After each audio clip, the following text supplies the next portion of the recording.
Dalam cerita video sebelum ini ada cerita tentang Hornet Nest di dunia intelijen, di mana sebelum ISIS diciptakanlah ideologi baru terlebih dahulu selama 6 tahun oleh 18 doktor ilmu agama. Dalam dunia ekonomi, sering kita seakan kaku kepala kita berhadapan dengan teori ekonomi yang ternyata tidak sejalan dengan aplikasinya dalam strategi bernegara. Apakah ada dualisme dalam ekonomi tersebut? Ekonomi kampus adalah ciptaan dalam tanda petik agar kalau dipraktekkan pada sebuah negara ilmu tersebut usut. Sementara yang negara adidaya lakukan itu bukan ekonomi yang diajarin di kampus. Jadi ilmu kampus ternyata ilmu ciptaan rekaan semata. Hornet Nest ekonomi ternyata ada. Ideologi ekonomi untuk menjebak itu ternyata ada. Batasan atau barrier to entry agar negara lain tidak bisa sekuat negara adik kuasa itu didesain agar negara pemenang perang yaitu Amerika dan negara Eropa Barat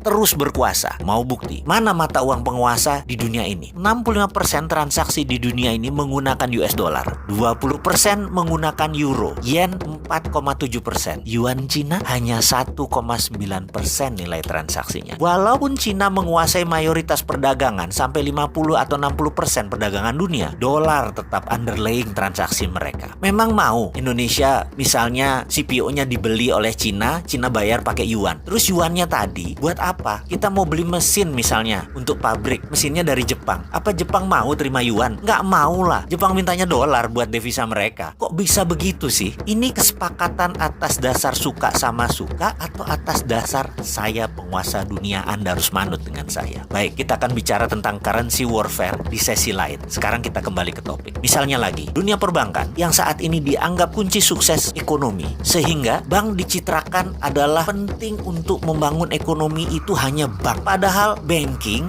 atau perbankan benar, tapi bank tidak. Bukan jadi kunci. Banking yang jadi kunci, bukan bank. Tetapi karena sudah ada doktrin di banyak otak para pejabat dan akademisi bahwa banklah yang terpenting, jadi bank harus dilindungi. Padahal bank itu didesain untuk orang kaya saja. Ini by design agar memang kekayaan menumpuk di komunitas 3%. Bank bukan buat semua orang. Dan itu sudah masuk di kepala kaum bankers di bawah sadarnya. Padahal bankers itu pelayan kaum kapitalis, bukan pelayan rakyat. Mau bukti? Maaf ya, kalau sudah bicara tentang banking, si Sontoloyo ini tegangan tinggi. Karena apa? Nyerempet riba, pasti tegangan tinggi. Kita lanjut. Misalnya dengan ada namanya asset based loan atau pinjaman berbasis aset. Itu hanya komunitas 3% saja yang bisa pinjam bank. Karena punya kolateral, punya jaminan. Coba yang lain nggak punya kolateral, jadi bisa apa? Atau kita ambil contoh lagi deh. Ini cara ngitung yang aneh bin ajaib. Kita ada kolateral, kita mau beli rumah. Kita ambil KPR. Kredit ini dihitungnya caranya aneh bin ajaib karena untuk menguntungkan bank. Kita tahu pada saat kita menyicil tuh ada cicilan pokok, ada bayar bunga. Dan itu lucunya bukan pakai proporsional yang sama. Misalnya kita bayar 2 juta setiap bulan. Di awal-awal cicilan, lucu. Yang 1,5 juta buat bayar bunga, yang pokoknya hanya 500.000. Nanti kalau sudah tahun ke-15 sudah mau lunas, dibalik 2 juta tadi, yang 1,5 buat pokok, yang 500.000 baru bayar bunganya. Bunganya mengecil. Itu mereka ngambil bunga di depan. Itu rentenir banget. Ini gila dunia perbankan ini. Dan herannya itu dilindungi oleh pemerintah lagi. Hebat bener dah. Kesimpulannya, bank itu menyedot dana orang kebanyakan. Namun pembiayaannya hanya untuk orang kaya. Bagi saya, kalau ini didiamkan, ini namanya kita orang bodoh. Kapan kita bisa berdiri di atas kaki sendiri kalau kayak gini? Harusnya ada project based loan, pinjaman berbasis proyek. Tidak harus aset. Selama ada revenue, selama ada omset, selama ada profit, boleh dibiayai. Dunia perbankan harusnya dibuka lebar-lebar. Bukan dunia bank ya. Dunia perbankan harusnya dibuka lebar-lebar. Sehingga banking bisa dilakukan oleh non-bank. Banking 5.0 itu bukan oleh bank lagi yang mengerjakan. OVO, GoPay,